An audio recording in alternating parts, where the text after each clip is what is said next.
વાત સુરતના જીઆવ બુઢિયા ગામે કલરટેક્સ કંપની સામે ગ્રામજનોએ હોબાળો મચાવ્યો છે। કંપની પ્રદૂષણ ફેલાવતી હોવાના આરોપ સાથે ગ્રામજનોએ પથ્થરમારો કર્યો છે, જેમાં 3 થી 4 પોલીસ કર્મીને ઈજા પહોંચી છે અને તેમને સારવાર માટે હોસ્પિટલમાં ખસેડાયા છે। તો ગામમાં આવેલ કલરટેક્સ કંપની દ્વારા કલર કેમિકલનો યોગ્ય નિકાલ ન થતા આ વિરોધ કરવામાં આવી રહ્યો છે અને લોકોએ કંપની બંધ કરવા અથવા અન્ય સ્થળે ખસેડવાની માંગ કરી છે। તો આ ઘટનાને ધ્યાનમાં રાખીને એસઆરપી અને સ્થાનિક પોલીસ ઘટના સ્થળે પહોંચી ગઈ છે અને સ્થિતિ વણસતા ગ્રામજનોને કાબૂમાં લેવા માટે ટીયર ગેસના સેલ પણ છોડવામાં આવ્યા હતા।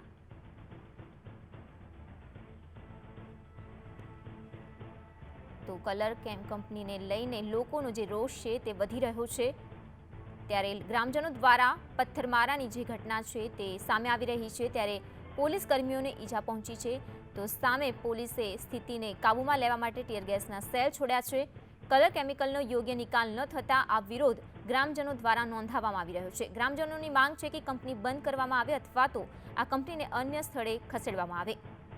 તો જીઆવ બુઢિયા ગામે ગ્રામજનોનો હોબાળો છે તે જોવા મળી રહ્યો છે, ત્યારે એસઆરપી અને સ્થાનિક પોલીસ ઘટના સ્થળે પહોંચી છે અને સ્થિતિ પર કાબૂ મેળવવાના જે પ્રયત્નો છે તે થઈ રહ્યા છે। તો ગ્રામજનોને કાબૂમાં લેવા માટે ટીયર ગેસના સેલ પણ છોડવા પડ્યા છે। તો ગ્રામજનોએ ભારે પથ્થરમારો કર્યો છે, જેમાં પોલીસ કર્મીઓ પણ ઈજાગ્રસ્ત થયા છે। તો 70 લોકોની અટકાયત કરવામાં આવી હોવાના પણ અહેવાલ મળી રહ્યા છે। તો સુરત જીઆવ બુઢિયા ગામની આ ઘટના છે। વધુ માહિતી માટે જોડાઈ ગયા છે અમારા સંવાદદાતા અનિલ। જેનિલ, જે પ્રમાણે ગ્રામજનો દ્વારા ઉગ્ર હોબાળો કરવામાં આવી રહ્યો છે, હાલની સ્થિતિ શું છે ત્યાં? હાલ પરિસ્થિતિ સંપૂર્ણ કાબુમાં છે। લગભગ 125 જેટલા વ્યક્તિઓની અટકાયત કરવામાં આવી છે, જેની અંદર મહિલાઓ અને પુરુષોનો સમાવેશ થાય છે। આજે જે પરિવર્તન ટ્રસ્ટી છે તેના નેજા હેઠળ જીઆવ બુઢિયા સહિત દીપલીના જે ગામો છે, લગભગ 12 જેટલા ગામોના લોકો હતા, તેઓ હાઈવે ઉપર પહોંચી ગયા હતા। કલરટેક્સનું જે સોલિડ વેસ્ટ મટીરિયલ છે, જે ડિસ્પોઝ કરવામાં તેઓ એક રીતે કહી શકાય કે ગેરરીતિ વાપરે છે, તેના વિરોધમાં લોકો હાઈવે જામ કર્યો હતો, ગાડીઓની હવા કાઢવાની શરૂ કરી હતી અને પથ્થરમારો શરૂ કર્યો હતો। પોલીસને પણ આમાં 4 થી 5 પોલીસ કર્મીઓને ઈજા પહોંચી છે અને જે કહી શકાય કે લોકોને ટોળાને કાબુ મેળવવા માટે પોલીસે 10 થી 12 ટીયર ગેસ સેલ પણ છોડવા પડ્યા હતા। હાલ પરિસ્થિતિ સંપૂર્ણપણે કાબુમાં છે। રાયોટિંગનો ગુનો પોલીસે દાખલ કર્યો છે અને 125 જેટલા વ્યક્તિઓની અટકાયત કરવામાં આવી છે। જી, જે પ્રમાણે અન્ય ગ્રામજનોની માંગ છે કે આ કંપનીને બંધ કરવામાં આવે તો અથવા તો અન્ય સ્થળે ખસેડવામાં આવે, તો તેને લઈને પોલીસ દ્વારા શું કાર્યવાહી કરવામાં આવી રહી છે? પોલીસ માટે હાલ તો ફક્ત જે કાયદો અને વ્યવસ્થાની જાળવણી છે એ જ સૌથી મોટો પ્રશ્ન છે।